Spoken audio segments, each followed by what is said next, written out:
ได้ยินว่าท้าวปัญญาจะนำเอานางกัญญาผู้เลอโสมมาใหม่มาเป็นมาเตวีมเหสีก็ปากันบ่พอใจเนาะจึงกล่าวไปว่าต่านเต้าเนี่ยบ่กึดถึงเมื่อก่อนปังหลังก่อนอันได้ใจเสนาไปขอจากพ่อจากแม่ของหมู่ข้าเจ้ามาเป็นเตวีพระองค์เนี่ยป้อยมาลืมของเก่าหากเป็นอย่างหมู่ตัวข้าก็จะหากเป็นอย่างเนาะหากเป็นอย่างตัวข้าทั้งหลายก็จะขอลาหนีไปถ้าเจ้าปัญญาได้ยินตั้ง12 นางมาดังอันก็บอกพอใจเหมือนกันมีความกิ้วความโคตรจึงได้ว่าออกไปในเชิงที่เปรียบเทียบว่าที่กูได้สู่มานี่นะก็โดยสินจ้างรางวัลหรอบ่อันสู่ก็เป็นสาวเท่าสาวเขินอยู่กับบ้านกับจอมตั้ง12 นางนี่ได้ยินต่านเจ้าปัญญาจะออกมาอย่างอันก็ป้ากันโคตรเนาะเข้าถึงหัวอกหัวใจคำมาก็ป้ากันหลักหลงจากพาสันเอาตั้งหน้าเป็นไปลัดป่าลัดดงต้องการจะกลับไปหาพ่อหาแม่เหมือนเดิม ขณะที่เดินไปนั่นนะก็ไปปะใส่สระใหญ่หรือสระใหญ่ในป่าหันก็ได้ปากันลงอาบน้ำเล่นน้ำเล่นน้องกลับกลายไปเป็นว่าเขาทั้งสองกลับกลายไปเป็นนางชะนีหรือเป็นชะนีได้รับความทุกข์อกโศกไม่ลำล่องให้อยู่กุยในป่าว่าอันนะโดยที่ว่าสระในที่หันนั้นเป็นสระพิเศษอยู่ก็คือมีเทวาหรือเทวดารักษาหากว่าคนใดมีจิตใจเศร้าหมองเนาะมีจิตใจบ่ใครจะดีมนหมองมีความโศกทุกข์หมองใจอย่างเนี้ยถ้าหากว่าได้ลงไปอาบก็จะกลายเป็นเดรัจฉานไปทันทีบอกเป็นสัตว์อย่างอื่นก็สัตว์อย่างอื่นอีกหากว่าบุคคลผู้นั้นนี่เนาะมีจิตใจมีศีลมีธรรมเกิดปีติร่าเริงอยู่ในธรรมคำสอนเป็นผู้มีเมตตากรุณาหากว่าได้ไปอาบได้ไปใจไปกินก็จะทำให้รูปร่างหน้าตาสดใสงามนะก็จะเป็นคนที่ผิดแปลกแตกต่างหรือว่ามีความสวยความงามขึ้นเหมือนเดิมหรือว่างามกว่าเก่าอีกนะเต้าปัญญาอนันตกิติราชเนี่ยเมื่อเวลาผ่านไปนี่ที่ตัวเองได้ได้จาได้กล่าวไปที่ปราศจากขาดสติขาดความอดทนเมื่อความโคตรเนี่ยได้หมายหายไปก็มีความสำนึกนะมีความเสียใจจึงทำให้12 นางตีหนีไปนั่นนะก็ได้รับความลำบากถ้าหากว่าตัวเองเนี่ยอดไหวบ่ดามบ่ว่านะบอกเก่าอันยังรุนแรงไปอีกแต่เขาตั้งหลายก็คงบ่หนีไปเนี่ยพระองค์ก็นึกก็เสียดายอยู่เหมือนกันนะจนว่า อดกันน้ำตาบ่ได้ว่างั้นนะได้รับความทุกข์ความโศกเศร้าอยู่เป็นประจำพอวันใหม่เมื่อพระองค์ลุกขึ้นมานี่เมื่อเจ้าเนาะก็ได้สั่งให้หมู่เสนาอามาตย์ได้จัดตระเตรียมแต่งดาคือจัดขบวนแห่นะแห่เห็นพร้อมด้วยเงินคำหลากหลายรับเงินคำหลากหลายต้านเต้าก็เป็นผู้ที่นำไปก็ไปไหนก็ไปตีตานะไปตีตาน้ำตาเหือเพื่อจะได้ไปขอไปไทยเอาหนังเมื่อไปถึงก็เอาเงินเอาคำที่ตัวเองเนี่ยเตรียมเอาไว้เป็นจำนวนก็เป็นแสนแหละก็เป็นไทยเอานางสีคำหรือนางสลีคำเนี่ยเข้าสู่เมืองได้อยู่บนผาซาดมีการฉลองอยู่ถึง3 วันคือว่ามีมหรสพฉลองในการใดนางสีคำหรือนางสลีคำเนี่ยได้ไปอยู่ในเมืองเมื่อครบเนาะเมื่อครบก็ปากันกับติโยเมื่อว่าได้ฉลองอะไรอย่างกันเป็นที่เรียบร้อยดีแล้วไอ้น่ะตาเจ้าบ้านเจ้าจองประชาราษฎรได้มาร่วมสนุกสนานในงานมหรสพเสร็จครบ3 วันต่างก็แยกย้ายกันไปคนทั้งหลายต่างก็ชื่นชมนางสลีคำว่าโอ้มีความเลิศเลอมีความสวยความงามว่าเจ้าเนี่ยได้เทวีผู้งามเลิศได้โอกาสใครที่จะไปเจอจมหรือว่าจะเข้าไปหาหนังนี่นะก็เข้าไปหานางตีบนผาซาดนางสีคำนางสลีคำเนี่ยเป็นคนที่มีศีลมีธรรมเนาะเป็นคนที่ตั้งอยู่ในพระธรรมคำสอนของพระพุทธเจ้าเพราะว่าพญาเข้าไปหาเนี่ยก็ไม่สามารถที่จะไปกำกายตัวของนางได้เกิดอาการห้อนรุดดังไฟไม่ไฟล้นเลยเข้าไปถึง2 เตือ3 เตือก็เหมือนเดิมก็ไม่ได้ตัวเองมองตัวเองบ่ออกก็ไปหาว่านางเนี่ยเป็นผู้มีบุญน้อยมาเป็นผู้ที่มีบารมีที่สามารถจะอยู่บนผาซาดตรงนั้นได้ในเมื่อเป็นอย่างนั้นพอเมื่อเจ้ามาก็ได้เรียกเสนาอามาตย์มาว่าแปลงปราสาทให้นางอยู่แถมที่ทำแห้งเหรอต่างก็ได้รับคำสั่งจากท่านเต้าพญาท่านเต้าพญาก็เลยได้โยกย้ายแปลงแปลงตีโยเอาไว้ให้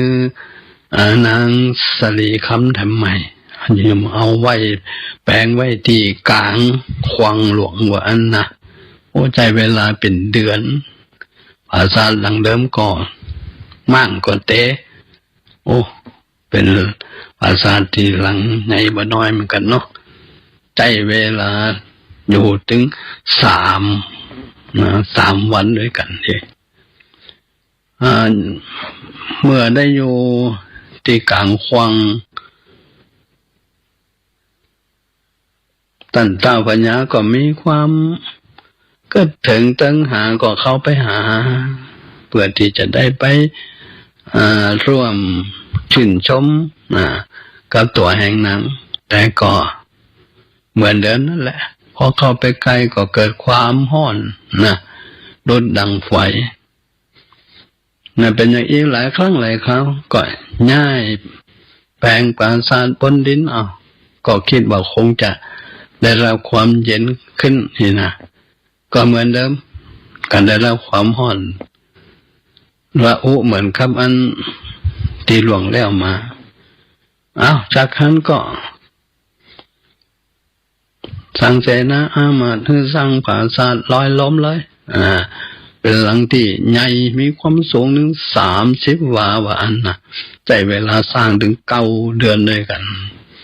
เมื่อว่าหนังขึ้นไปสู่ที่สูงหรือไปอยู่ที่สูงเนี่ย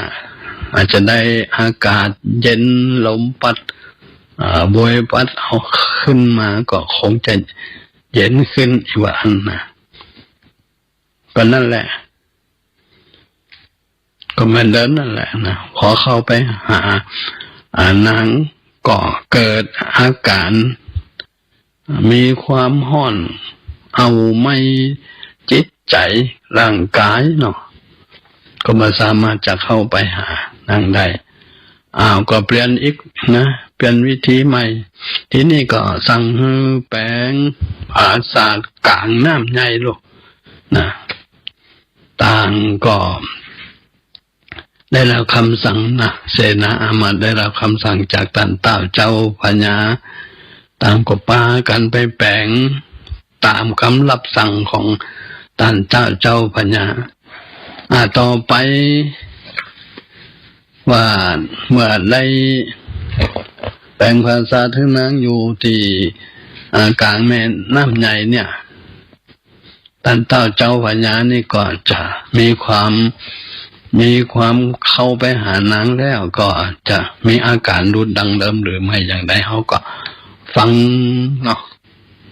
ตามไปตามเนื้อเรื่องเนื้อความว่าจะเป็นอย่างใด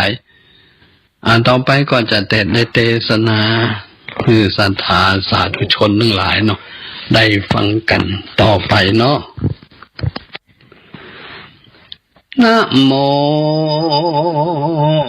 ตัสสะภะคะวะโตอะระหะโตสัมมาสัมพุทธัสสะตามันตังปะกะเซนโตสัทธาสันธาอันวาสัมปัญโยพระพุทธทานเจ้าจักไข่เหล่าบทลังบาลียังไปแจ้งพระจิงแสงเตสานาวามปิกะขะเวรุลามพิงคุตั้งหลายงานิยายนี้จังเก่าถึงตันเต่านันตะกินติอาราชราชาดาวหึงเสนาแป่งปราสาทบ่มีนาขาดลายหลังลวดลืมยังเสียมปะเวณีเก่าบ่ได้ส่งสวยฮือแก่เจ้าสุวรรณเนตตาราชาอันเป็นปัญญาเอกอ้างในเมืองกว้างจื่อแสงคำย่อนใจดำมืดเศร้าคึดแต่ที่อยู่เจ้าเทวีนั่นแหละนะเมื่อนั้นปัญญาสุวรรณเนตมหาลานก็เก่าแก่อามาตย์และเสนังว่าปัญญาตนอยู่เมืองขอกบ่มาออกสวยไล่เต้าไปไหนบ่แจ้งลึงว่าแสงบ่นำมาถือมีลูกาเกินต้องในแห่งห้องสันดานหรือมีการลำบากขาสกหากมาติงหรือว่ามีใจมักใหญ่จะใครได้เอกราชจังหรือมีภัยยามาบังเกินหือร้อนเดือดเมืองเขา สูงจุงเอาเสนแก่นกลางจัดนับว่าได้โปแสนไปสู่แดนแห่งตาวหัวข่าวเลี้ยวปันแดนเตอว่าอันตีนาเสนาหานลายลากนับแต่หังปอแสนออกจากแดนเมืองใหญ่นับว่าได้เตือนไป15 วันจริงเอากันไปหลอดจุอาจรห้องเมืองขอดปุรีเจ้าเมืองมีหลายสัมมาใหญ่น้อยพรำมาหาเจ้าเมืองมังเป็นมุงสะสู่พร้อมกันมาหันโอท่าตั้งดาวเขาวันอยากดาวยินโก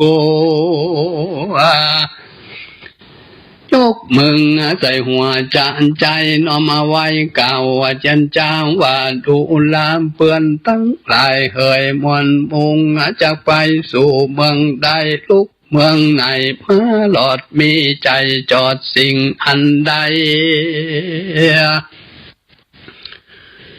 ของจุงไข่เล่าสูง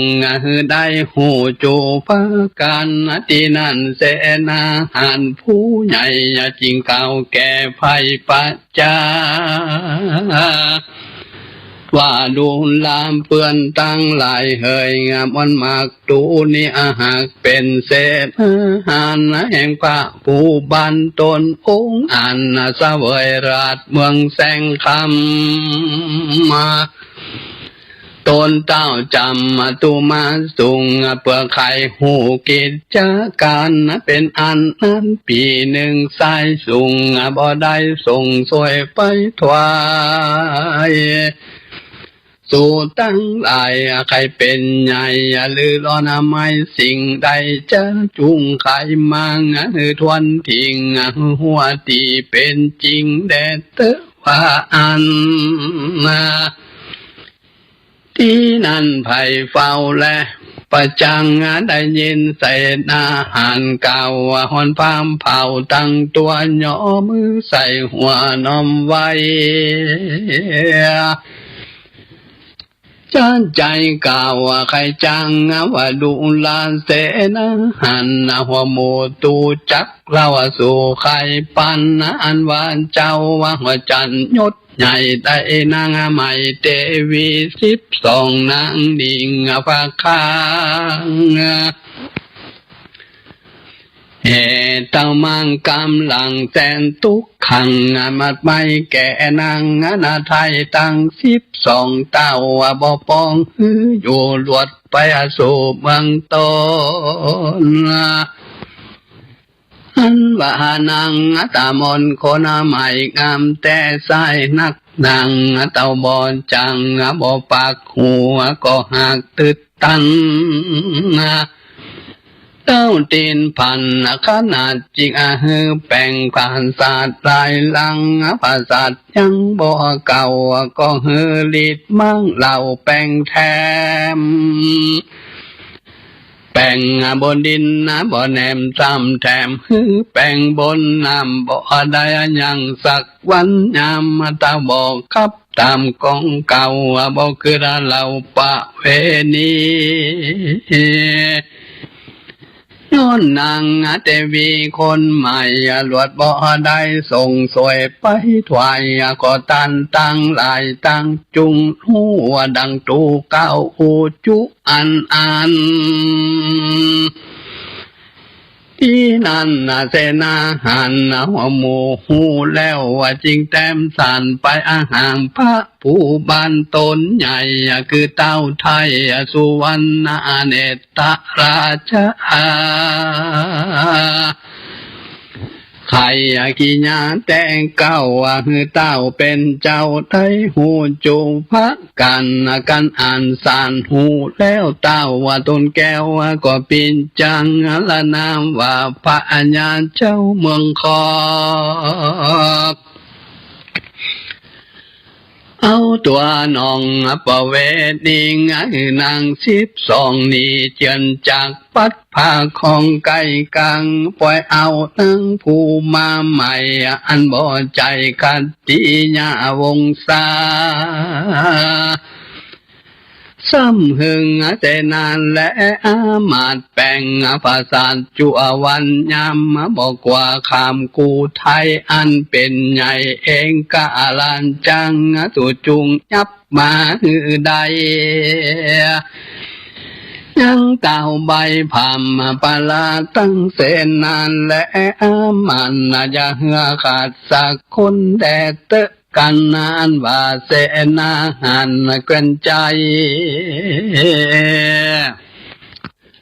ฮับอ่านยานไทยเร็วปันเอากันยันรีบเฮาไปสู่ดาวเมืองกอกปะลาไข่กี่ยามบอกมุงได้หูจูภาการที่นั่นเสนาหันโหลองสานันกองโกลาหนปะเปิบจนวิ่งเต้นไปเป็นเส้นเป็นสายพองสะปายสีนาดพองก็ขาดปืนยาถือผ้ากับดาบเลี้ยมมาเลือใจเอากันไหลละลานขึ้นสู่ปราสาทไปบนยับเอาตนปัญญาได้แล้วกับตั้งนางแก้วยอดสีคำมาผู้มีลำต้นงามองค์อันตั้งอามาตหมู่คนในบ่เหลือไฟไว้สักผู้มัดเป็นหมู่นำมาจุงปลาเข็ดห้องเด่นต้องเวียงแสงกำกันเขานำมาจักงาตาหล่อนก็ยังจอดนอกเวียงใจคนดำไหลดาตั้งลูกอามาตและเสนาเอากันมาจูดาวเปื่อไข่หันอันเต้าเมืองของผู้ลิงที่นั่นยังมีลูกสาวอามาตเท่ามันเป็นข้าเก่าแห่งนางสะลีคำมามันมาหันก็จำได้จริงร้องให้เก่าใครกำว่าคันแด่นางสาลีคำนอเนาปีเป็นเจ้าไปหลอดเมืองไทยสั่งบ่มีภัยเตรียมบาดข้าใจภาคเสียไม่เสียในพระจอมใจเจ้าแม่สั่งบ่หันแต่ตั้งใดคำสุขใจมีมากหรือตุกอยากเป็นสันใดขอจงใครบอกเล่าฮือข้างเก่าได้หูจูพักกันได้เตอะเมื่ออนั้นนางสะลีคำนาไทยอดปังบ่ได้กองจันจาไข่ขี้ยานแต่เก่าฮือข้างเก่าได้หูจุอันก็มีหังแลนนาที่นั่นนางกันยางข้างเก่าได้ยินนางเหล่าไข่ปั่นหัวอกตันมัดไม้ลงละมาให้ที่อกตนตุกะแลต้นเต้าฟ้ากลมหน้าเจ็ดน้ำตาลแล้วก็ลาปิกปอกคือหน้าเมืองบอกคือพ่อแม่แห่งตนว่านางตามนนัดไทยเข้ามาว่าเป็นใบบ่เจียนจ้าหูตันนาฟังบ่ทิ้งตาตีแต่บ่ใจไฟเป็นนางใส่ใจแว่นฟ้าคือนางนอลาสาลีคำก็ปอนำไปเล่าหืมพระญาณเจ้าได้หัวบัดเดี๋ยวนี้แดดเตะว่าอันที่นั้นอามาตผู้เท่าได้ยินลูกมาเล่าใครปันก็รีบพันไปสู่ยังที่อยู่เต้าลานจายกมือสั่งขับไว้เต้าไทยหูตามมีก็มีหันเล่นนา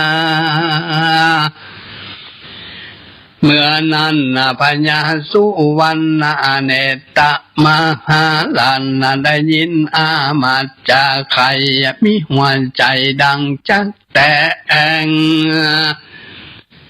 น้ำตาแย่งปังลงก็จริงโปงอาจจะฮืออามาตย์ตั้งจนาจัดหมู่คนในเอากันไปยันจะเอานางนอลามาปันที่นั่นเสนาเสนนางและข้าเฝ้าตั้งนางเจ้าหมู่คนในเขามีใจจืนเย้าหลีฟังว่าเนื่องนั้นคุณนางตันเล่นเต้าเอากันเข้าไปหลอดนางแก้วหยอดสาลีคำแล้วก็นำมาสู่ยังที่อยู่หอนใจนางมีใจสะปินเป่งฟื้นไปมาหันพระบาทตนปอน้ำตาหลอตกไหลจะกดใจบ่ได้ก็ร้องให้สายบกว่าที่สองหน้าปอลาจาส่วนปัญญาก็มีน้ำตาตกบ่ขาดเอานางนาดแล้วจันจังว่าดูลาใส่ที่เดินน้อยน้องปอนี้ได้กะตำพิดาหลายปองนี้ปองคือใส่ใจกัดกะกายก้อยกันปอนี้ขาดปัญญาบ่หูโตสาน้อยใหญ่สองนอไทยปากไก่กาปัดนี้นางมันดาแห่งเจ้ายุงเสียเหล่าหนในจุงจักไข่บอกปอฮือแจ้งต่อหัวใจเด็ดเตว่าอันเมื่ออนันนางสาลีคำนาไทยกันได้สาติจืนขึ้นดีก็ย่ออันเจรีกาไฟฝ่าบาทไทยปิตังไข่ขี้แต่เก่าถ้าลามต่อเต่าปอกาเอามาขายโดยปาลีใหญ่ไหลแหล่งคือเต้าแผ่หูฟังก็มีหันแล่นนาตั้งสู้ตัวลานจังกันวามปะญาณได้ยินแดวยังลูกแก้วไข่สานเต้ามีหัวใจปานชักแต่งร้อนลายแหลกเหมือนไฟแม่นอยู่ในภาษาทนางเนื้ออาสนาคำก็มัวดำมาดไม่เห็นเต้าไทยโคตรเลือนไหลว่าฟุงจุ่มนายปองกาเอาลูกค้าขายกินกวนปั่นสินบ่คอกวนปั่นสินคอฮือขันส่วนเต้าเตียลาดเมืองขอกปุลีซื้อปูนตีกูไว้เป็นดังไทยได้หัวควายก็กวนดีตายความน่าสูงอย่าจ้าจุงเร็วปันจุงเอาตัวมันไปกาฮือหันตอนากูบัดเดียวนี้แดเตอว่าอันที่นั่นพวกกาคนหาว่าไปเอาเต่าเมืองคอกปุลีใส่กังกาที่ขาดมันรีบจานจันน้ำมาก็มีอันแลเมื่อนั้นอังย้อนแก้วว่าสาลีคำได้ยินกำปองเก่าว่าร้อนพระเผาหวนใจอังจริงไข่กำตองก็กำปอมพระญาวางการแดงพระปีนต่างย้อนซอยเมื่อข้าน้อยตกอยู่ดงเขียวปอกาบ่เตี้ยวมาลอดบ่ยังจอนรับเอามาเตียงจากตาใจขันก็บ่อาจเป็นบ่อาจปนตั้งตายขยังได้สุขสาบายจมจืนเขาเอาเข้าน้ำยืนยอปัน ทุกคืนวันปาทางเขานั้นหากมีกุนตนบ่ปุ่นเพียบได้ของปอไทยจุงหันไก่ลูกใส่ใจได้หันนาก็ย้อนปอกาดีลี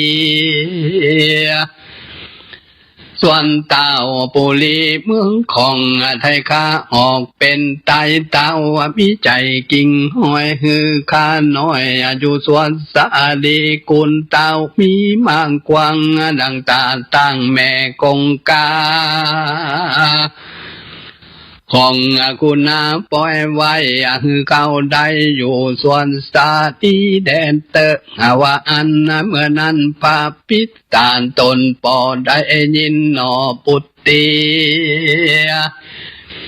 ใครกามดีจันใจเต้าขึ้นได้ส่วนตังอุ่นเล่งหันคุณนักแกนเต้าจริงแพ้คุณน้ำปงอาจ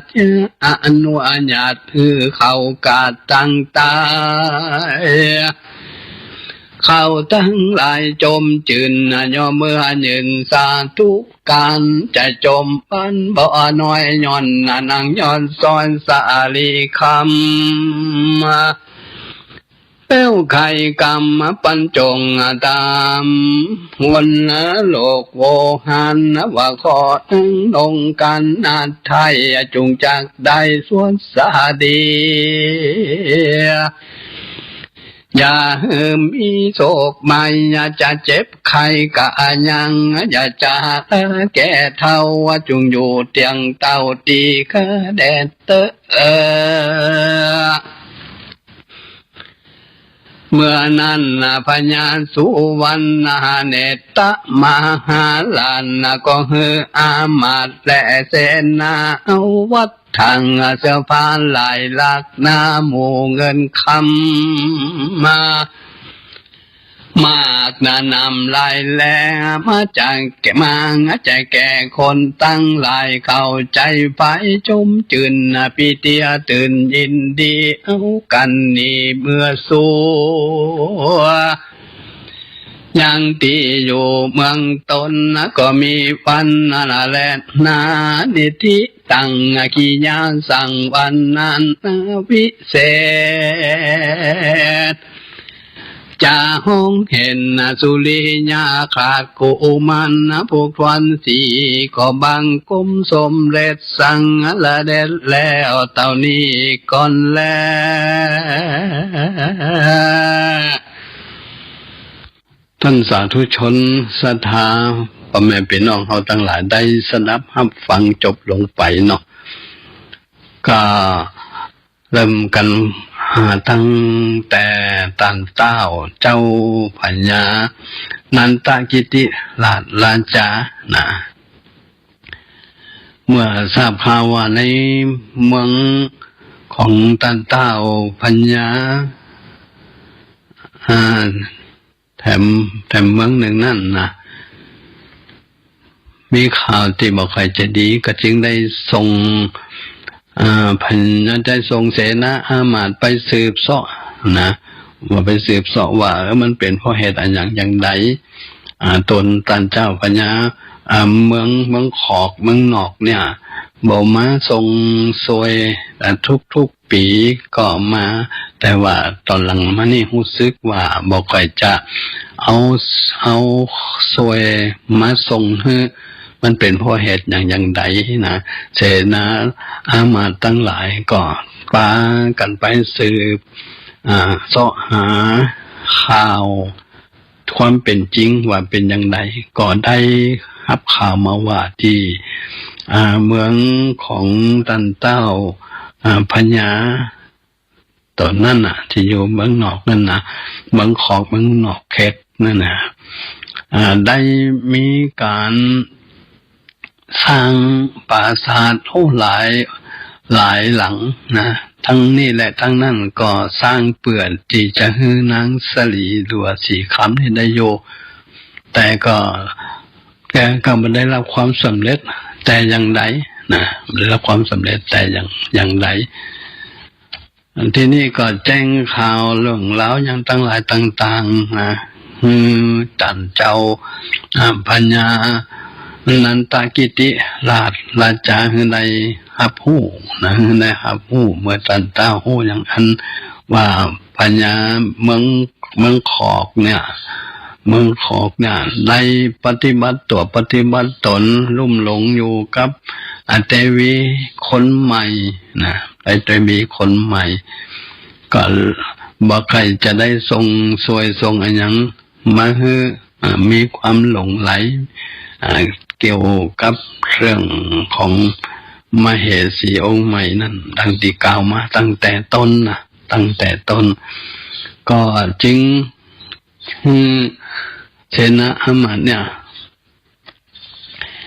ยกอะไรยกขบวนเนาะยกขบวนไปเพื่อที่จะไปจับไปยับเอาตันเต้าเมืองขอบเขตเนี่ยนะเอามาเมื่อจับมาแล้วนะจับมาแล้วก็เพื่อจะประหารชีวิตว่าอันนะประหารชีวิตว่าอันทั้งนางสลีสีคำตัวเหมือนกันก็จะถูกอาญารับโทษไปตามวิบากกรรมแต่พอดีว่าอันคนใจเก่าของนางสลีสีคำเนี่ยที่เมืองแสงคำนี่จำนางสลีสีคำได้ก็เข้าไปกราบไปถวายอัญชุลีไหว้สาว่าความเป็นไปเป็นมาอย่างไรจนกระทั่งว่าหู้เรื่องเก้าเรื่องปลายเป็นอย่างอันอย่างนี้นะก็จึงนี่ไปบอกคือพ่อของตัวเองแล้วไปกราบทูลคือตันเต้าปัญญาคือได้หู้ได้หู้ท่านเต้าปัญญาเป็นก็หู้เรื่องราวอย่างอันก็โอ้ยรู้สึกว่าตกอกตกใจมีความโศกเศร้าโศกะพิไรเป็นอย่างยิ่งที่ได้กระทำอันอย่างลงไปในครั้งนี้ผิดพลาดลงไปครั้งนี้หรือครั้งก่อนตอนต้นมานะเรื่องนี้ก็จบลงตรงนี้จะเป็นอย่างไรก็ขอให้เขาตัดทั้งหลายเนาะได้ฟังกันต่อไปว่าจะดำเนินกันต่อไปอย่างไรก็ขอความสุขความเจริญนะที่ท่านทั้งหลายได้ใจเวลาสดับฟังพระธรรมเทศนาในวันนี้ในวันพฤหัสบดีวันที่14เนาะพุทธศักราช2567นะขอบุญกุศลความตั้งจิตตั้งใจสดับรับฟังพระธรรมเทศนาก็ดีหรือการรักษาศีลสร้างคุณความดีสร้างบารมีอย่างมาอันเป็นบุญเป็นกุศลก็จงได้เป็นธรรมะปัจจัยหนุนนำท่านเจ้าตั้งหลายที่สดับฟังพระธรรมเทศนาในโอกาสนี้จงมีแต่ความสุขความเจริญเด้ออยู่ดีมีสุขเนาะมีสุขภาพอนามัยแข็งแรงมีอายุวันนะสุขภาละทั่วถึงกันจุคนโดยเติบยังรักฉันอยู่ไหมฉันเองไม่แน่ใจบอกรักฉันได้ไหม